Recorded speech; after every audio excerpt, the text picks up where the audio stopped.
Kim. Rabbi shrah li sadri wa yassir li amri wahlul 'uqdatam min lisani yafqahu qawli. Rabbi yassir wa la tu'assir wa tammim bil khair, amma ba'd.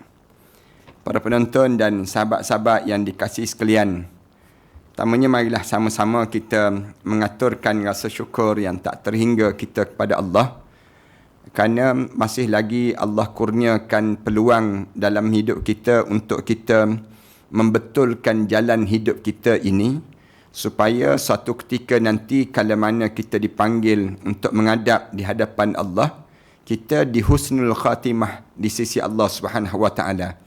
Syukurnya kerana kita dapat belajar dan kita dapat tahu apa yang sepatutnya berlaku pada diri kita di saat mana kita menghampiri dengan masa kita dihadapkan di hadapan Allah. Kerana ramai di kalangan kita, bila dia dekat dengan menghadap di hadapan Allah, berlaku yang disebut dengan sangkaan-sangkaan buruk. Berlaku kepada kita yang namakan dengan perasaan-perasaan yang tak baik kepada Allah Subhanahu wa taala. Sedangkan Islam diajar supaya kita ni semakin lama kita hidup, semakin kuatlah sangkaan baik kita pada Allah. Semakin dekat dengan kematian kita, semakin kitanya semakin yakin dengan janji-janji Allah, dan semakin kita teguh dengan saat mana kita menghadap di hadapan Allah dalam keadaan yang betul-betul kita ni bersiap sedia menghadap di hadapan Allah.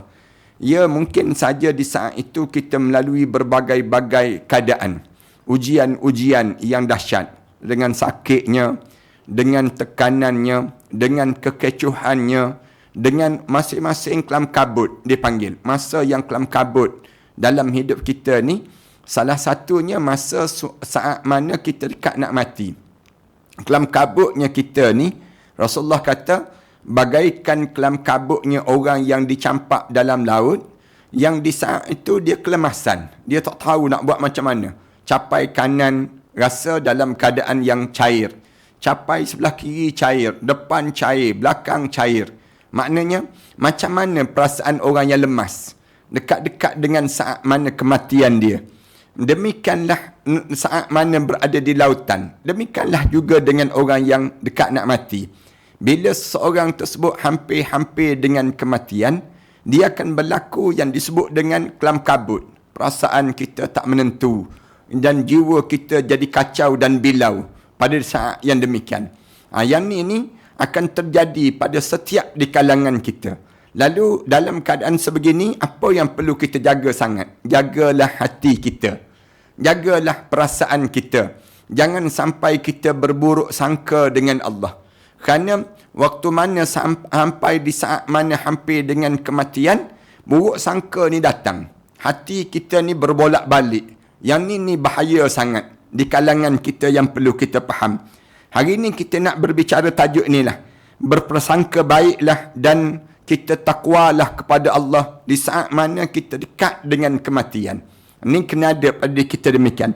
Jabir menuturkan bahawa sebelum wafatnya Rasulullah sallallahu alaihi wasallam berkata sebanyak 3 kali Rasulullah sebut. Sebelum Rasulullah dekat nak wafat itu, Rasulullah sebut, jangan sesekali salah seorang di antara kalian mengharapkan kematian kecuali dia dalam keadaan berbaik sangka kepada Allah.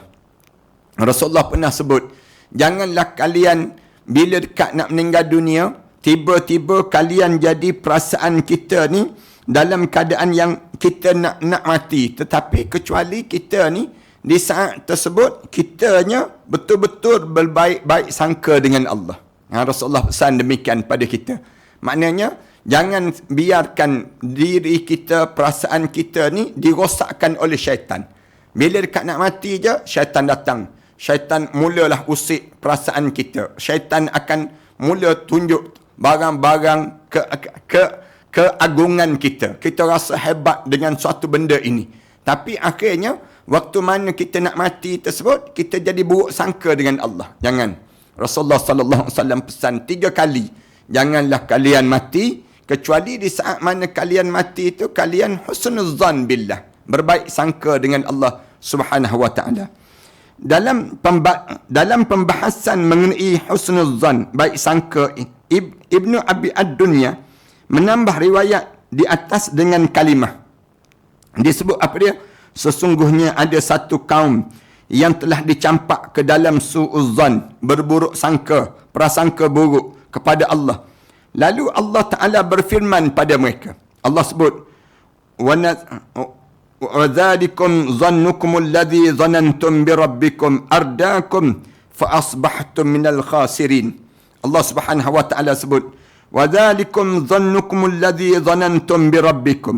Itu adalah prasangka kalian yang telah kalian sangkakan terhadap Allah. Allah Subhanahu wa Ta'ala sebut, وَذَلِكُمْ ظَنُّكُمُ الَّذِي ظَنَنْتُمْ بِرَبِّكُمْ أَرْدَاكُمْ. Prasangka itu telah membinasakan kalian. فَأَصْبَحْتُمْ مِنَ الْخَاسِرِينَ. Maka jadilah kalian di kalangan orang yang rugi. Na'udzubillah min dzalik. Allah Subhanahu wa Ta'ala sebut pada di kita ni, bila dekat nak mati je, وَذَلِكُمْ ظَنُّكُمُ الَّذِي ظَنَنْتُمْ بِرَبِّكُمْ. Terjadi pada diri kamu ni perasaan yang kamu ni jadi buruk sangka dengan Allah. Lalu dengan buruk sangka tu, ardakum, menyebabkan kalian jadi serendah-rendah darjat, jatuh kedudukan kalian yang asalnya kalian dalam keadaan yang tinggi, kedudukan dekat-dekat nak mati itu tinggi dah kita dengan Allah, dekat dah kita dengan Allah. Tiba-tiba datang buruk sangka. Bila buruk sangka datang, junam terus kedudukan kita tadi, elok-elok kita tinggi. Tiba-tiba dalam keadaan demikian, ardakum, jatuh kedudukan kamu, fa asbahtum minal khasirin. Maka jadilah kalian di kalangan orang-orang yang rugi. Allahu Akbar, rugi dalam keadaan demikian. Anas radhiyallahu anhu mengatakan bahawa Rasulullah sallallahu alaihi wasallam pernah mendatangi seorang pemuda. Boleh jadi kita akan tanya, rugi apa Ustaz? Rugi apa Ustaz? Rugi maknanya sepatutnya kalian tu dah dekat dah dengan syurga. Tiba-tiba bila buruk sangka jatuh masuk dalam neraka. Ini jadi rugi dalam hidup kita. Kita dah banyak dah pahala. Banyak dah yang disebut dengan amalan-amalan salih. Tiba-tiba bila dekat nak meninggal dunia saja, kita jadi berburuk sangka dengan Allah. Buruk sangka macam mana? Ya Allah, kenapa aku mesti mati? Kenapa orang yang lama lagi hidup pada aku tak mati-mati? Kenapa aku mesti mati? Baru aku ada satu penyakit, orang lain ada 10 penyakit, tak mati-mati lagi. Kenapa aku mesti mati? Ramai di kalangan kita jadi demikian. Kenapa aku ya Allah? Yang ni kebanyakan orang kita sibuk tanya. Orang kita kan, tak mati pun sibuk menyalahkan takdir. Tak mati pun salah lagi. Kenapa saya yang kena saman? Kenapa saya yang diuji sebegini? Kenapa? Ni menyalahkan takdir. Orang yang macam ni dekat nak mati nanti, lagi dia menyalahkan Allah. Lagi dia menyalahkan Allah pada diri dia. Kenapa aku? Kenapa aku? Kenapa aku inilah yang menyebabkan di waktu itu fa asbahtum minal khasirin. Dia jadi di kalangan orang yang rugi terus. Habis amalan-amalan, hancur lebur yang disebut dengan amalan-amalan soleh yang kita kerjakan. Kerana apa dia? Kerana kitanya termasuk di kalangan orang-orang yang buruk sangka dengan Allah Subhanahu wa Ta'ala. Sekarang ni ramai sangatlah orang kita berburuk sangka dengan Allah. Kan kita ni tak puas hati yang tu, tak puas hati yang ni. Asyik kita ni ada je dengki dengan orang tu, dengki dengan orang ni. Ni punca apa? Punca kita ni diseliputi dengan yang disebut dengan kebencian yang amat sangat dengan setiap kejadian yang terjadi dalam hidup kita. Orang macam ni kalau dekat nak mati, dia payah nak baik sangka dengan Allah Subhanahu Wa Taala. Padahal berbaik sangka dengan Allah ni penting saat waktu mana kita dekat dengan kematian kita. Kemudian pernah berlaku, Rasulullah sallallahu alaihi wasallam pernah datang pada seorang pemuda yang sedang menghadapi kematian. Rasulullah berjumpa dengan pemuda yang dekat-dekat dengan kematian. Lalu Rasulullah tanya pada pemuda tersebut, "Apa yang kamu rasakan wahai anak muda?" Rasulullah tanya pada pemuda ni, "Apa yang kamu rasakan saat ini wahai anak muda?" Lalu dia jawab, "Saya sangat mengharapkan Allah dan takut sangat akan dosa-dosa saya ya Rasulullah." Di waktu ini dia sebut, "Ya Rasulullah, saya sangat mengharapkan sangat pada Allah. Harapan saya ditinggi pada Allah. Yang paling saya takut, dosa-dosa yang pernah saya lakukan ini, yang saya bimbang kalau tak terampun di sisi Allah." Bila sebut saja begitu, Rasulullah menjawab terus. Rasulullah sebut, tidaklah keduanya bersatu dalam hati seorang hamba Allah dalam keadaan seperti ini, melainkan Allah akan memberikan kepadanya apa yang diharapkan dan ditenangkan rasa takut yang dialami dalam tubuh badannya. Allahu Akbar. Rasulullah sallallahu alaihi wasallam sebut, kalau ada perasaan ini pada siapa saja yang dekat dengan kematian dia akan jadi keadaan tersebut, Allah akan berikan pada dia apa yang diharapkan. Dia diharapkan apa dia? Syurga, lalu Allah akan bagi pada dia. Yang dia nak sangat keampunan Allah, Allah bagi keampunan itu. Bila bercantumnya dua sifat ini, takut dan juga harap. Harap dan juga takut. Al-khawf wal-raja. Dipanggil demikian. Al-raja wal-khawf. Takut, harap dan juga takut pada diri. Harap apa dia? Harap, ya Allah, aku ni dengan segala kesilapan yang aku lakukan ini, aku harap pada kamu, ya Allah, agar kamu masukkan aku dalam syurga. Manakala dosa-dosa aku dicukup takut, ya Allah. Dalam keadaan ketakutan aku ni, ya Allah, aku minta supaya dijauhkan daripada neraka Allah. Allah akan bagi apa yang diletakkan di saat itu, saat mana dia diharapkan, dan Allah akan tenangkan rasa takut yang sedang dialami oleh setiap manusia bila menghampiri dengan kematian. Takut ke dekat mati? Ya. Tak kira siapa. Dia panggil, Allah dah jadikan dalam jiwa seorang, bila dekat nak mati itu mengletar. Takut sungguh. Dalam keadaan yang dia takut tadi, tapi Allah tukar perasaan takut itu menjadi ketenangan. Hasil daripada mana? Hasil daripada dia letak dua sifat ini. Al-khawf wal-raja dalam jiwa setiap di kalangan orang yang menghampiri dengan kematian. Yang demikian.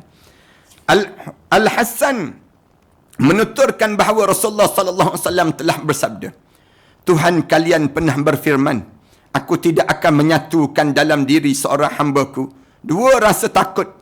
Allah Subhanahu wa taala sebut demikian. Aku tak akan letakkan dalam hamba aku dua perasaan takut pada diri dia. Di dunia pun rasa takut, di akhirat pun takut. Tak.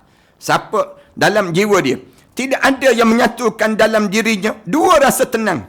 Barang siapa yang takut pada aku di dunia, Allah akan memberikan rasa tenang di akhirat. Dan barang siapa yang rasa tenang denganku di dunia, akan aku jadikan dia setakut-takut manusia di akhirat kelak. Allahu Akbar.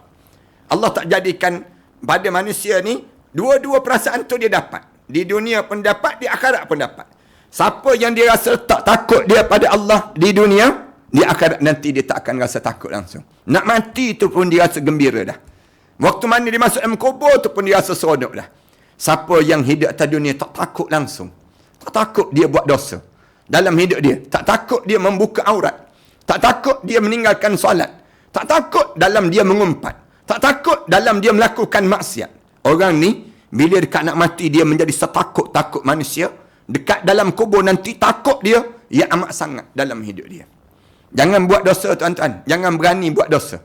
Kerana sejarah orang buat dosa ni, dia akan jadi kecewa. Manakala berlumbalah berbuat pahala. Kerana sejarah orang berbuat pahala, pasti akan gembira. Ni Allah jadikan demikian pada diri dia.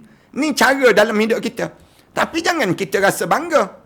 Umum pula kepada orang ramai. Dengan bangganya, kita buat cabutan berjudi ini sebanyak 22 kali. Misal contohnya. Dengan bangganya kita. Jangan bangga, tuan-tuan. Jangan bangga. Tak rasa ke ni? Allah sedang berbuat yang disebut dengan menunjukkan kemarahan dia. Saat ini, kita diajar supaya apa dia? Pastikan dalam saat ini, kita mengeluarkan diri kita daripada kemarahan Allah. Dulu kan, cabutan ni 8 kali saja kan? Tiba-tiba kenapa sekarang nak jadi 22 kali ni? Perangai apa pada diri kita jadi demikian? Judi ni sendiri. Misal contohnya, dalam hidup kita. Ini nak sebutnya gambaran pada diri seorang, jangan berani buat dosa.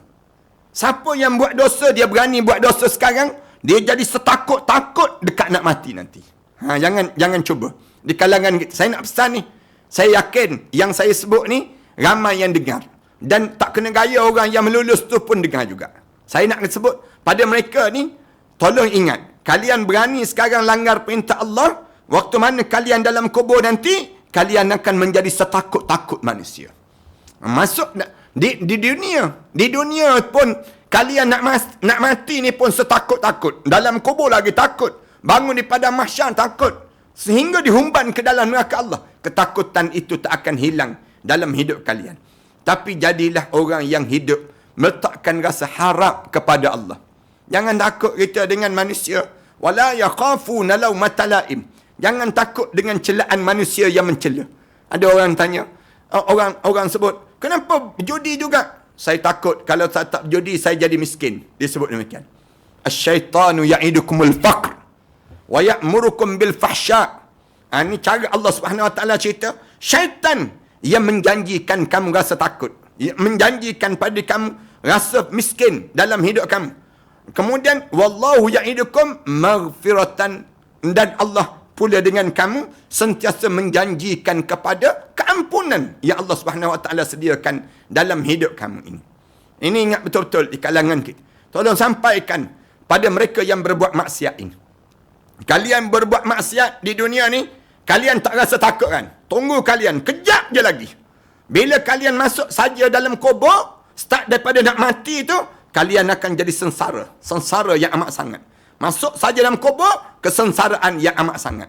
Bangun di padang mahsyar, kalian akan sengsara. Takut yang sampai peringkat kalian minta dengan orang-orang soleh tu, naktabis nurikum. Minta dengan orang-orang yang alim tu, tengok orang-orang alim yang berjalan dengan bercahaya di padang mahsyar. Dia kata tunggu sekejap, kami nak tumpang cahaya kamu. Kerana kami gelap ni sekarang ni, kami sedang gelap. Katanya mereka, waqila rji'u wara'akum. Mereka jawab, balik semula ke dunia lah. Kalau kamu rasa hebat sangat. Waqila rji'u wara'akum. Kamu ambil balik semula ke dunia, kamu ambil balik cahaya yang sepatutnya diberi pada di kamu tersebut. Ini yang menyebabkan kita ni di atas dunia ni jangan jadi orang yang pemberani buat maksiat. Jangan. Jadilah orang yang sentiasa berharap kepada Allah dalam setiap tingkah laku yang kita lakukan dalam kehidupan kita ini. Allahu Akbar. Al-Hasan menuturkan demikian daripada Rasulullah. Hadis di atas juga diriwayatkan oleh Abu Nu'aim sebagai hadis mausul dan daripada Sayyidina Ibn Aus. Ibnu Mubarak menuturkan bahawa Ibnu Abbas pernah mengatakan, jika kamu melihat kematian pada seorang, berikanlah kabar gembira padanya agar dia bertemu dengan Allah dalam keadaan berprasangka baik kepada Allah. Jika dia masih hidup, jadikanlah dia rasa takut kepadanya. Allahu Akbar. Kita ni kalau berjumpa dengan orang-orang yang dekat nak mati, Ibnu Abbas dia pesan, siapa-siapa yang berjumpa dengan orang yang dekat nak mati, lalu dia kena buat bagaimana pada dia? Berikan kabar gembira padanya agar dia bertemu dengan Allah dalam keadaan bersangka baik kepada Allah Subhanahu Wa Taala. Cerita-cerita yang baik. Jangan takut, jangan bimbang. Kita pesan pada orang yang dekat nak mati ni, depan nanti ada nikmat. Depan nanti ada satu kerehatan. Depan nanti ada ganjaran syurga. Sebut pada dia sampai dia mula bersangka baik pada Allah. Dia akan tanya, dosa saya Ustaz, dosa saya. Kita jawab, taubat sekarang. Taubat sekarang. Jangan tunggu kita segar. Jangan tunggu kita dah pulih balik baru kita nak taubat. Jangan. Sekarang juga taubat. Di atas katil ni lah kalian bertaubat. Di saat mana terbaring ni, bertaubat dan jangan berhenti. Letakkan baik sangka dengan Allah. Kita kalau jumpa dengan orang yang nazak, kadang-kadang kita pergi ziarah-ziarah orang tu, dia dalam keadaan yang macam mana? Dalam keadaan setih yang keempat, setih yang kelima dah. Lalu di waktu itu kita diajar supaya apa dia? Bagi tahu pada dia. Gambaran syurga Allah terbentang luas. Rahmat Allah ni mencurah-curah. Bagi tahu pada dia, Rasulullah sedang menunggu kita bila sawat kita ni tak berhenti-berhenti. Itu cara demikian. Sehingga kan dia berbaik sangka dengan Allah. Waktu mana dia berbaik sangka dengan Allah? Ditakdirkan dengan kita cerita-cerita macam tu, pulih balik dia. Bila pulih balik, Rasulullah kata, jadikanlah, kalau dia hidup, jadikanlah dia rasa takut kepada Allah SWT. Bila dia hidup, orang-orang yang hidup ni, sihat ni, timbulkan kegerunan takut pada Allah. Sentiasa sebut pada sahabat-sahabat kita, tak semayang, masuk neraka. Bahaya masuk neraka ni. Tak tutup aurat, nanti Allah akan kecewa dengan kita. Nak tak Allah kecewa dengan kita? Tak nak. Sebagaimana kita tak nak mengecewakan hati ibu dan ayah, tak nak mengecewakan yang disebut dengan hati, adik-beradik kita, kita tak nak melukakan hati yang disebut dengan orang-orang yang kita sayangi. Demikian juga, jangan kamu menyakitkan Allah dalam hidup kamu. Kalau kamu menyakitkan Allah dalam kehidupan kamu, yang ni yang bahaya pada diri kamu demikian dalam hidup kamu. Anas radhiyallahu anhu meriwayatkan bahawa Rasulullah sallallahu alaihi wasallam pernah bersabda. Rasulullah sebut, jangan sekali-kali kalian jangan sesekali salah seorang di antara kalian mati sehingga dia bersangka baik kepada Allah. Sebab sesungguhnya berprasangka baik pada Allah itu merupakan harga syurga yang tersedia oleh Allah Subhanahu wa taala pada kalian. Kadang-kadang kita ni jahat, dekat nak mati, waktu mana saat menghampiri dengan kematian saja, tiba-tiba kita ni jadi orang yang berbaik sangka pada Allah. Allahu Akbar. Berubah peribadi menjadi peribadi yang baik, menjadi orang-orang yang saleh di saat mana yang demikian. Maka dalam keadaan sedemikian rupa tersebut, orang ni Allah kurniakan syurga yang dalam hidup dia kerana sangka baik yang ada padanya. Sebab sesungguhnya prasangka baik pada Allah itu merupakan harga syurga yang dibayar oleh Allah kepada kalian. Kerana ramai di kalangan kita ni, dia jadi buruk sangka dengan Allah. Buruk sangka tu kena jaga betul-betul lah. Kerana hati ni berbolak-balik. Di kalangan kita ni kejam sangat nak bertukar-tukar dalam hidup kita. Jadi oleh kerana senang nak berburuk sangka dengan Allah, maka Islam diajar supaya kita ni jaga hati. Elokkan hati kita. Baca doa. Kita kata nak menjaga hati macam mana Ustaz? Baca doa. Ya muqallibal qulub, tsabbit qalbi ala dinika wa ala ta'atika, subhanaka inni kuntu minaz zalimin. Baca dan ulang. Wahai Tuhan yang membalik-balikkan hati manusia. Ya muqallibal qulub, tsabbit qalbi ala dinik. Tolong tetapkanlah hati saya di atas agama kamu. Wa ala ta'atik, dalam saya mentaati perintah kamu. Subhanaka inni kuntu minaz zalimin. Maha suci kamu ya Allah, saya sentiasa melakukan kezaliman pada diri saya sendiri ya Allah. Yang tu yang menyebabkan dekat nak meninggal dunia berubah jadi baik, berubah menjadi orang-orang yang sentiasa berhusnuzan billah, berbaik sangka dengan Allah Subhanahu wa taala.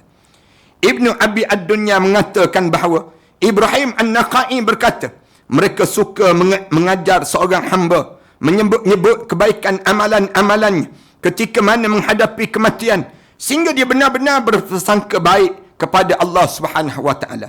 Ini cara di setengah di kalangan mereka, kalau tengok orang yang sakit itu dekat nak meninggal dunia, mereka pergi dekat je, mereka cerita apa dia? Mereka cerita pada orang yang sakit tadi benda-benda yang baik, amalan-amalan baik yang dilakukan oleh hamba Allah ini.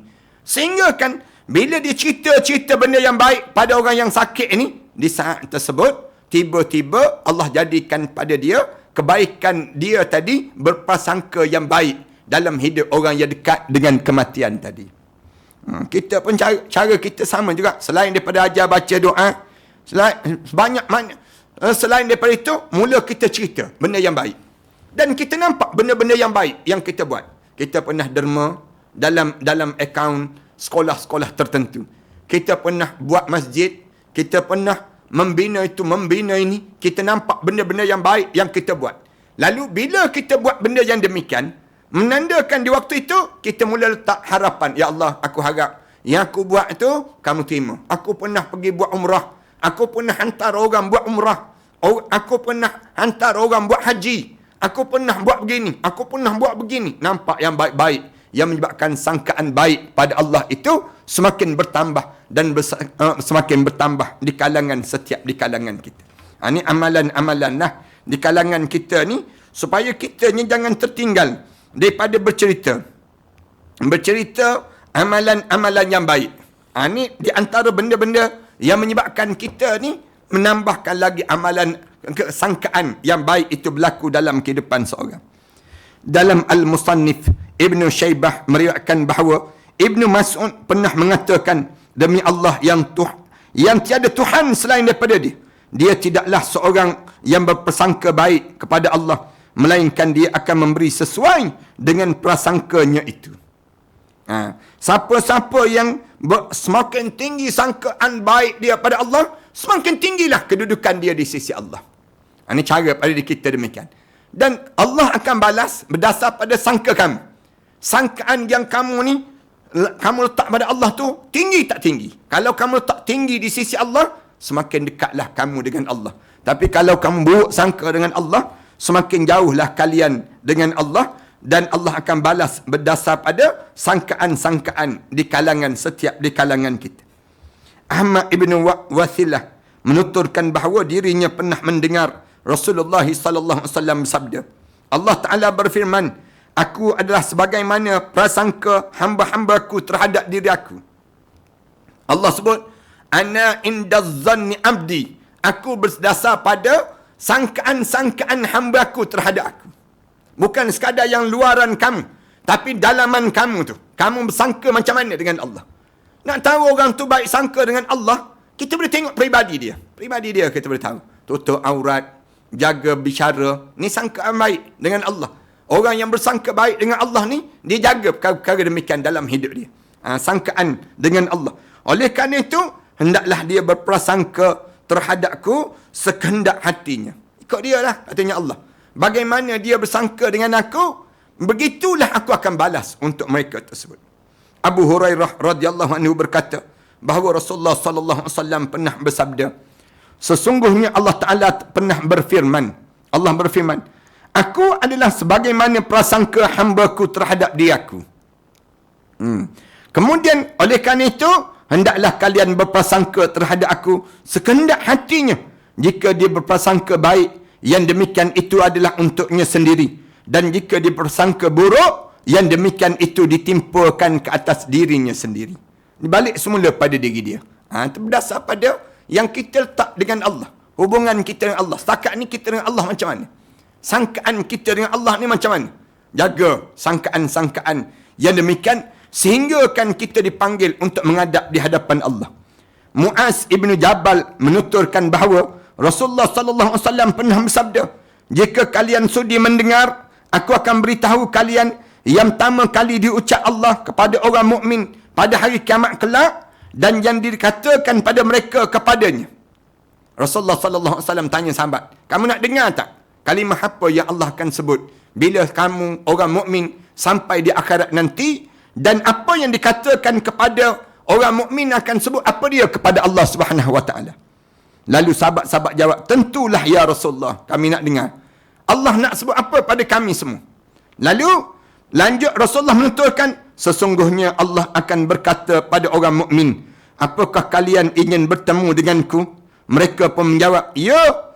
Lalu Allah menjawab, Allah bertanya lebih lanjut, mengapa demikian? Kamu nak berjumpa dengan aku untuk apa? Lalu mereka menjawab, kami sangat mengharapkan keampunan, kemaafan dan keampunan kamu ya Allah. Akhirnya dia mengatakan, telah aku wajibkan keampunan bagi kalian.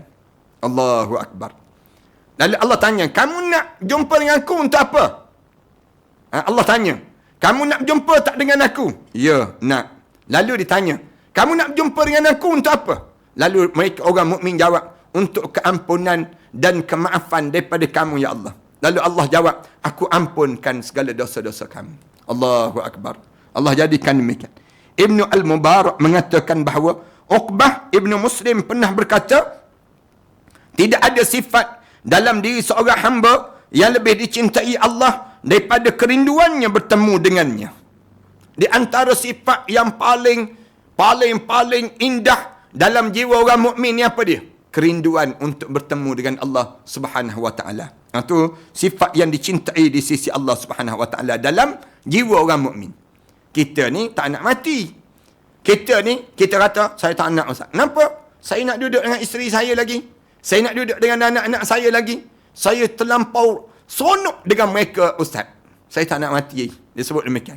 Sedangkan Allah sebut, aku ni, Allah kata, sifat hamba yang paling, tidak ada sifat dalam diri seorang hamba yang paling dicintai oleh Allah. Apa dia? Sifat untuk kerinduan bertemu dengan Allah.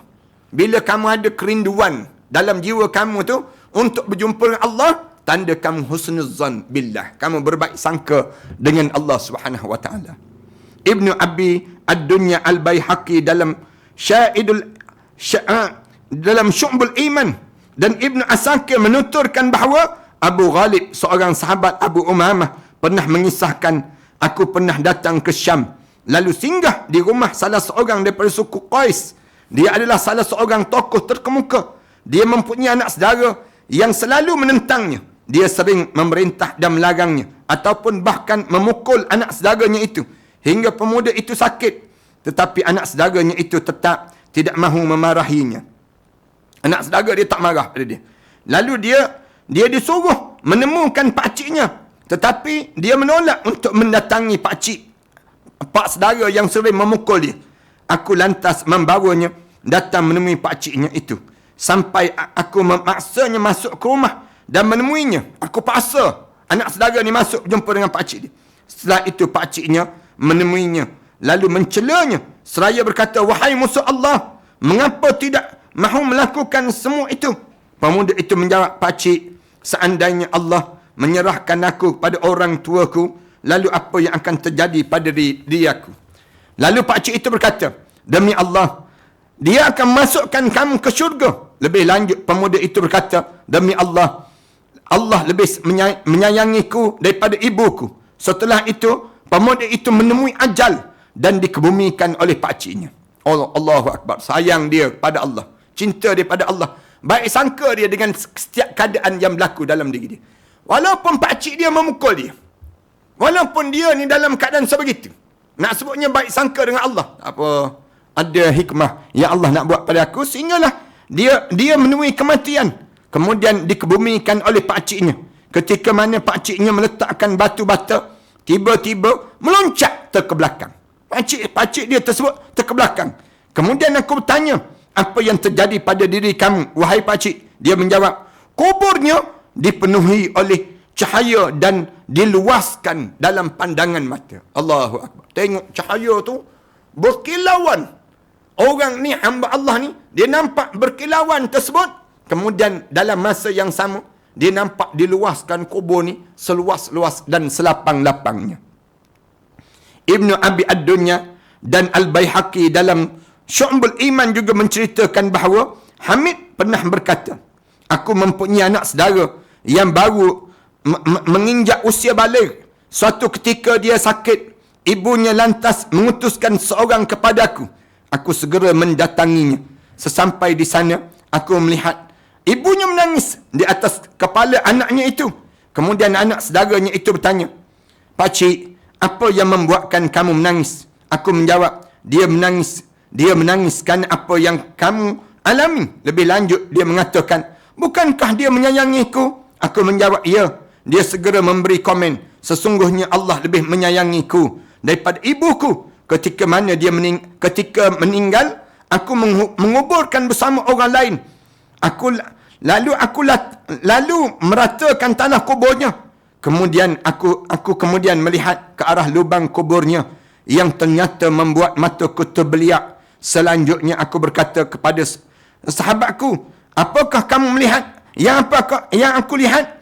Lalu dia menjawab, ya, semoga hal itu adalah ucapan selamat. Lebih lanjut lagi dia mengatakan, aku kira hal itu adalah kalimah yang diucapkan oleh hamba Allah Subhanahu wa taala ini. Allahu Akbar. Kerana baik sangka tadi, berbaik sangka tadi, sampai mati masuk dalam kubur menjadi bercahaya, cantik dan indah. Kesan daripada mana? Bila kita berbaik sangka dengan Allah dalam setiap ketika dan setiap masa. Kita berhenti setakat ni lah. InsyaAllah kita akan sambung pada apa yang boleh mengingatkan kita pada kematian dalam kehidupan ini. InsyaAllah kita akan sambung pada pengajian yang akan datang nantilah. Terima kasih sekali lagi. Aku qouli hadza wa astaghfirullah li wa lakum. Wassalamualaikum warahmatullahi taala wabarakatuh. A'udzubillahi minasyaitanir rajim. Bismillahirrahmanirrahim. Alhamdulillahirabbil alamin. Wassalatu wassalamu ala asyrafil anbiya'i wal mursalin wa ala alihi wa sahbihi ajma'in. Rabbana iftah bainana wa bain qaumina bil haqq wa anta khairul fatihin. Rabbana atina fid dunya hasanah wa fil akhirati hasanah wa qina adzaban nar. Sallallahu ala Muhammad wa ala alihi wa sahbihi wasallam. Walhamdulillahi rabbil alamin. Allah